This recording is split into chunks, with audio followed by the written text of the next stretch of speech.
I came across a quote this week that I really, really like. It said this: "The past is here to remind us, not to define us."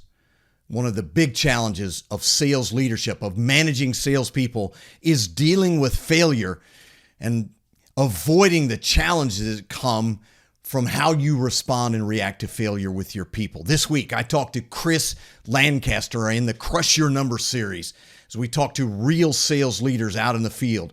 Chris is a VP of sales, but he started 25 years ago with the same company as a salesperson, became a sales manager, now the VP of sales, $200 million in revenue. He's seen the entire journey, and we'll get an opportunity to talk to him about failure and some of the challenges that it presents for training salespeople. This is Sales Untraining, a very different kind of sales podcast. 3 out of 4 salespeople are failing. They're falling short of their revenue. Why doesn't sales training work? That's what this sales podcast is about. It's your weekly sales strategy guide designed to rewire your sales brain. Welcome to Sales Untraining. I'm Kelly Riggs. So good to have you as a part of my Crush Your Number series of interviews with people who do this every single day, who are responsible for training salespeople. That's why I call it the sales podcast, where we completely rewire your sales brain. That's what it's designed to do, and I'm glad to have you alongside. Hope you'll like and subscribe to the podcast, and more importantly, share it with somebody who needs to be a part of the conversation. Why? Because we just make a lot of unforced errors when it comes to training salespeople. A lot of the things that we experience as sales leaders, we're actually the ones causing it. So I'm really excited to have Chris Lancaster with me today. He is a guy who's been with a company for over 25 years. He started back when they were very small, carrying a bag as a salesperson, knows what it's like to grind on a day-to-day basis. This began to develop and career progress up the ladder. Next, sales manager, responsible for salespeople. Now he serves as VP sales of the largest distributor of paint and coatings products across the United States, well over 100 locations, well over 100 salespeople and multiple sales managers. Very large organization. Chris, welcome aboard. Great to have you as a part of the sales podcast. Yeah, listen, I described your progression, and I'm curious out of the just as we get started, which one of those was the hardest? Was it being sales? Was it being a sales manager? Or is it now the role that you play as the VP of sales? Well, for me, the sales piece was easy. It was challenging, but I got up, did the work, and it seemed pretty easy for me. But the leadership part and managing people is definitely the hardest job in my 27 years of Spectrum Paint. It's been the most challenging piece of my career. Well, and that's pretty common, isn't it? I mean, it's not common that it's easy, because that kind of makes you a unicorn, top 3-4% of people who just have it. They just do it. They have the drive, the initiative, they learn fast, they connect with people. Every manager, and maybe you were this way, every manager, when they get promoted because they're really good at sales, did you start looking for people just like you? Did you assume, hey, there's more of me out there? Well, yes. The president of our company, Travis Detter, always challenged us as sales leaders to look for the next person that could either step in and replace you in a time where that needed to happen, or, just always looking within our organization or even outside our organization for, true sales leaders. And, people write books on sales management all the time, but it's nothing that you're born with. You're not, there are people that are out there that are born leaders, but managing people is a challenge. And to say that you can take a person that is an amazing salesperson and put them in a sales management role is not always an appetite for success. It's not always a good roadmap for success. It's very challenging, and just because you're a great salesperson doesn't mean you're going to be a great sales manager. Sometimes, you get in your own way of thinking that I can go do this myself because I am the better salesperson. Right. But you have to, at some point, you have to hand that off and start coaching and leading and training your people and giving them enough rope to make mistakes and learn from those mistakes and develop their own leadership tactics and skill set. Isn't that the hard part of managing, especially early on when it's brand new and you're just starting the process? It just hurts to let people make mistakes. I mean, you instantly want to correct it, or you think, boy, I could have done that better if I'd have done it. Is that a trap you fell into as well? Oh yeah, definitely. It's letting people think for themselves is key. And until you let them think for themselves and come up with their own answers and their own solutions to problems or challenges, and you're always giving them, this is what I would do if I was in this situation. It's hard to let people have enough rope to fail, and it costs you money sometimes, and it costs you customers, and it costs you business. But at the end of the day, if you don't give your sales leaders the autonomy to make those decisions and to fail, they won't learn. They definitely won't Yeah. learn. Yeah, and that's difficult, isn't it? I mean, because at what point in time do you feel comfortable? Do you feel like you can trust somebody to take people through that process if you're who you are now, or if you're the sales manager, that you trust your salespeople to go through that process? That's really difficult. Especially you get promoted, you want to make a big splash, you want to get noticed, you want to do well because you've been great as a sales guy. So I want to replicate that success as a sales manager. But that's really hard to let people fail, and it's really hard to know when you can trust them knowing that you could probably do it better. I mean, how do you deal with that? It's hard. It's hard. You always have to go back to the well. You always have to go back to the trough, and with the sales leaders that we have in our organization, and we have some very, very good sales leaders. They feel like that if they don't have that autonomy and you don't allow them the position to make decisions, then it makes your job that much harder. So, I don't know that you ever feel comfortable with just letting your sales leaders have full reign of their territories and their people and the firing and hiring part of their jobs. Um, but that's why you have a position like mine, is to guide, coach, and lead these guys, and not necessarily treat them like they don't need to be robots. They have to think things through. They have to fail. I mean, it's just a part of life, as we learn from our failures. And trust me, through my 27 years of Spectrum Paint, I've made a lot of terrible decisions. And but I've Travis, our president, he's a great leader, and he does give us the autonomy to make decisions.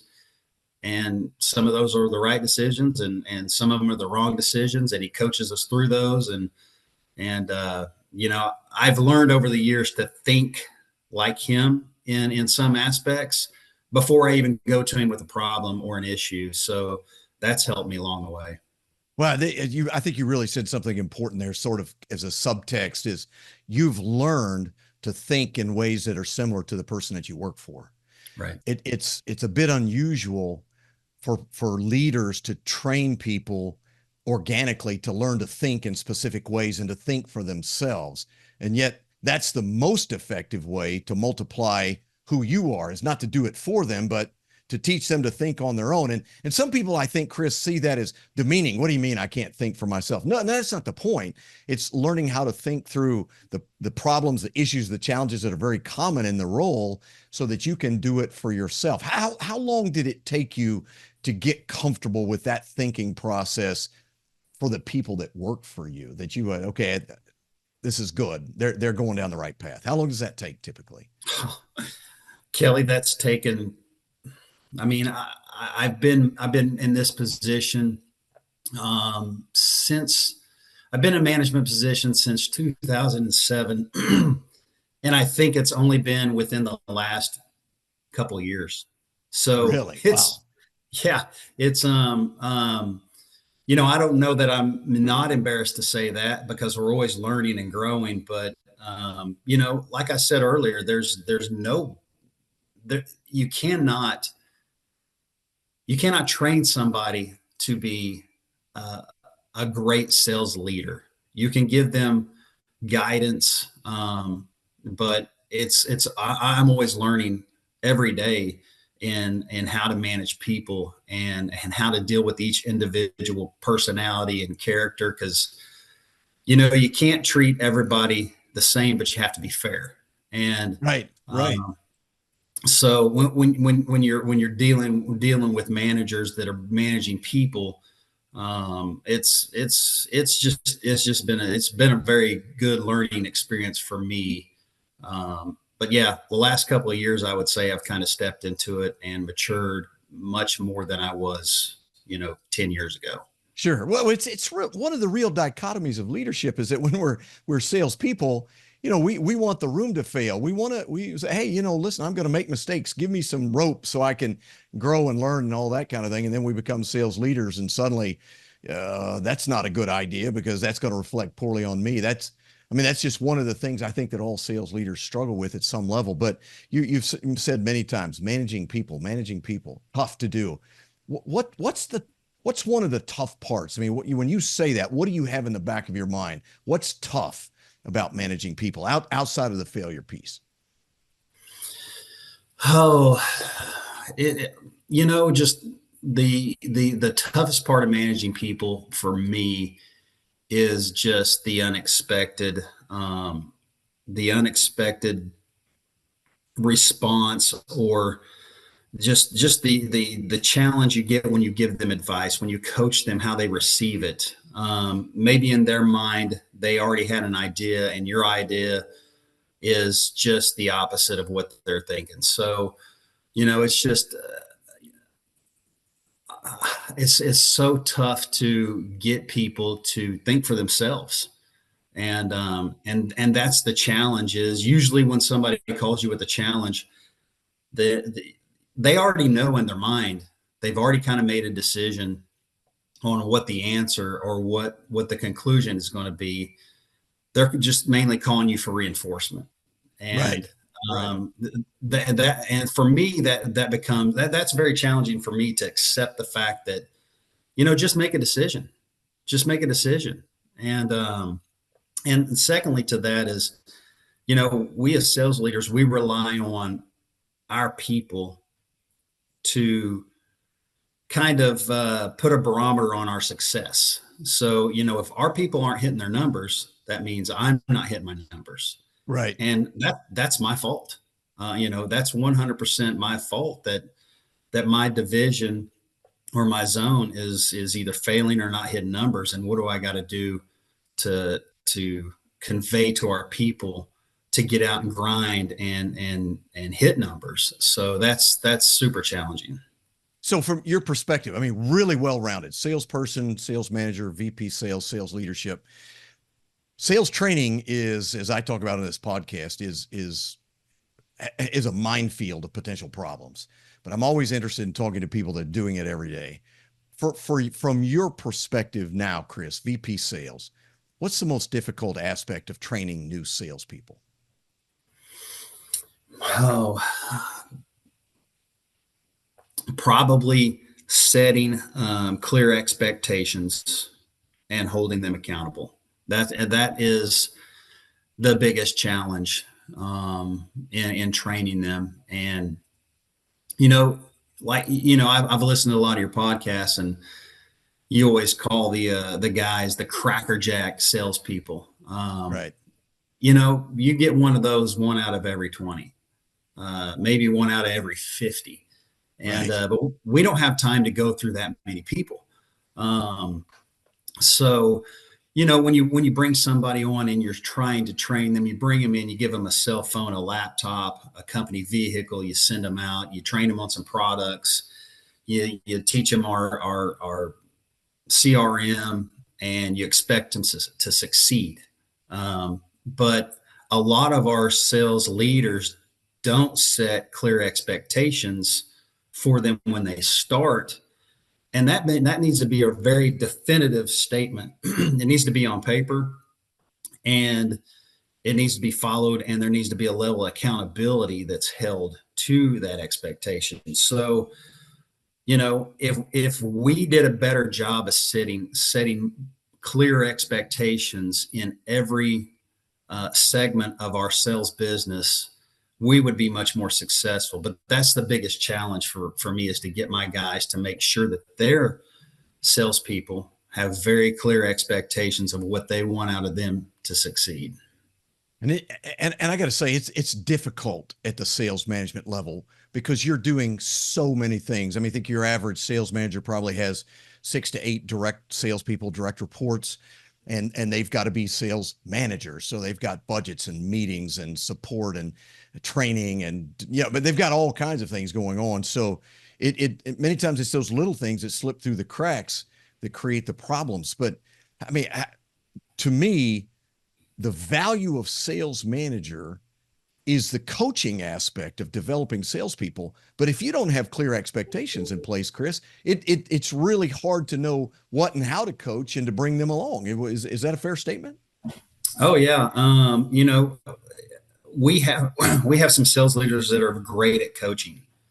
They're great at leading, but their people really don't know what they expect out of them. They have a budget number to hit. They have a projection and a goal. They have a margin goal, and go hit it. Go sell paint. And it's not that easy. It's not that easy. So, unless we set those clear expectations for our people, if you're looking at a number at the end of the day, every day, and you're not hitting it, that's the expectation, is hit your number. But there's steps along the way of hitting your number. There's habits that need to be created. There's goals that need to be, you've got a sales process that you need to follow. There's all kinds of things that we have, tools and things that are available to help our salespeople succeed. But you've got to have a clear expectation for your people for them to be able to hit their numbers. Good stuff. Absolutely great stuff. We talk about failure, the challenge in identifying and finding people to fill roles, the difficulty in sales management. Listen, what sales managers do, for those of you listening or watching the podcast, very, very difficult. And the expectation that we take a great salesperson, make them a sales manager, that's a trap. Well, coming up next, I want to ask Chris, based on his experience, what is the best tip that he can give us for training salespeople? Stay with us.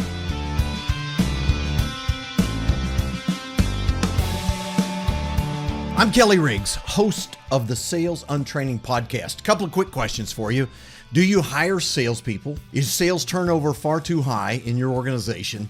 Do you struggle to find A players for your sales team? Well, these are very common questions, and there is a better way to hire. I'm a partner with Objective Management Group, OMG, and they have been assessing sales candidates for over 30 years. In fact, they've assessed over 2.5 million salespeople. Now, this is a very different type of assessment. First thing out of your mind is it another behavioral assessment? Is it a psychometric tool? Is it a personality quiz? No, nothing like that.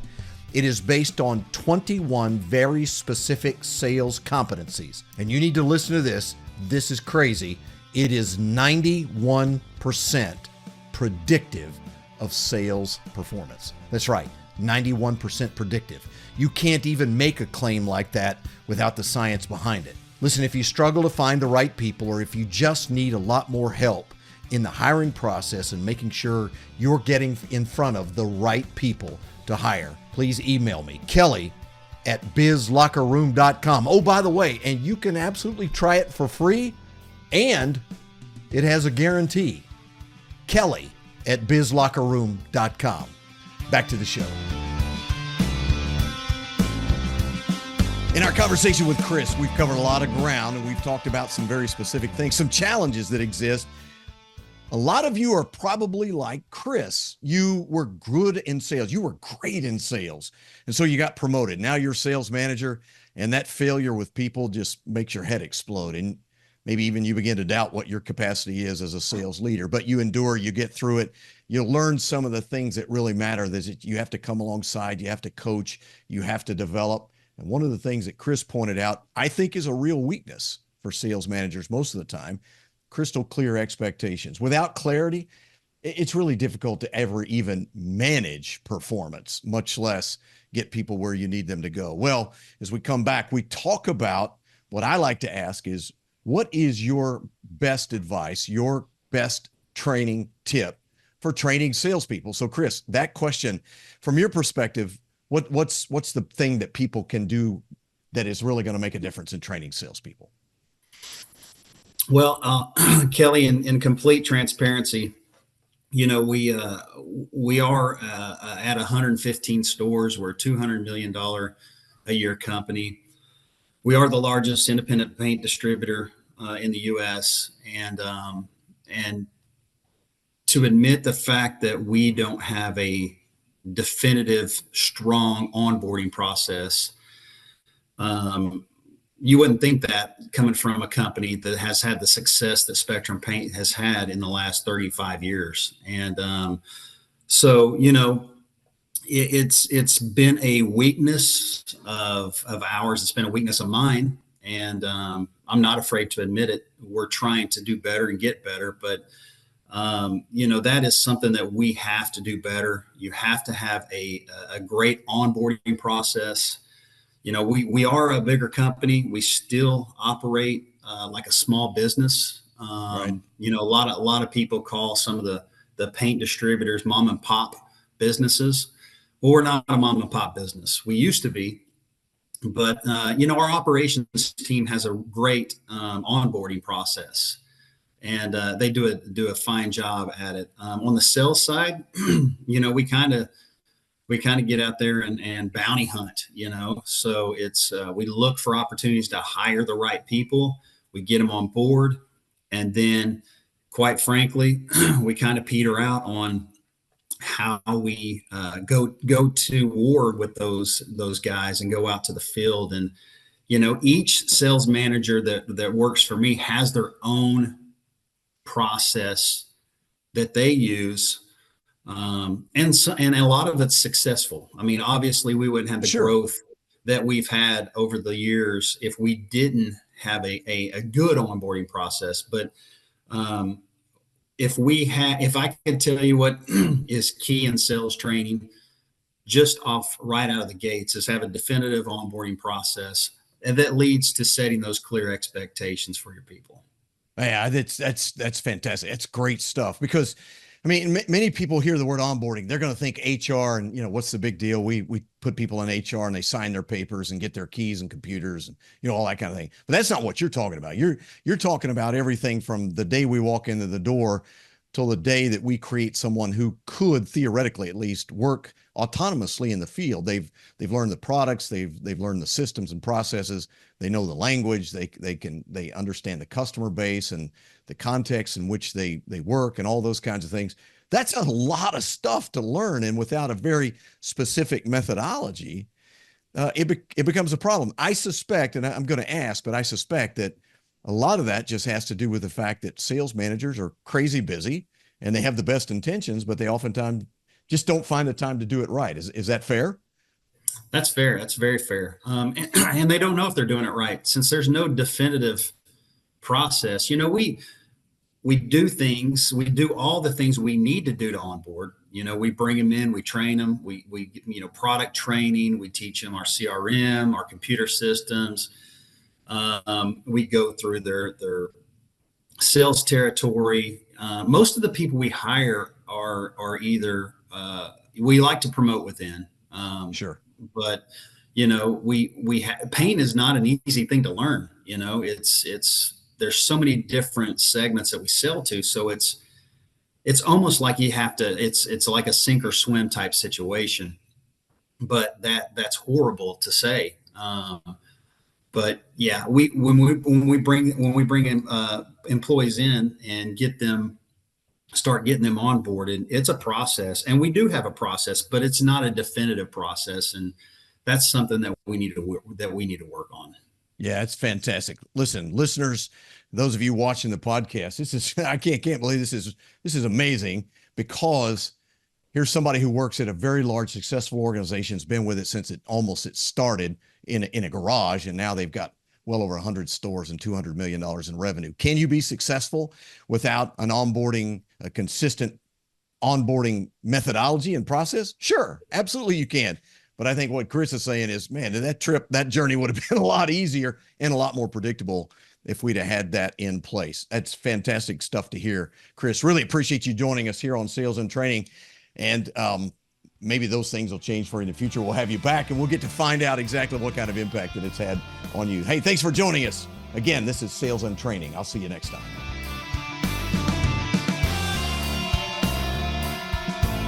Sales on Training is a production of Business Locker Room and Pod About It Productions. Music and editing by Doug Branson. To get more Kelly, visit bizlockerroom.com.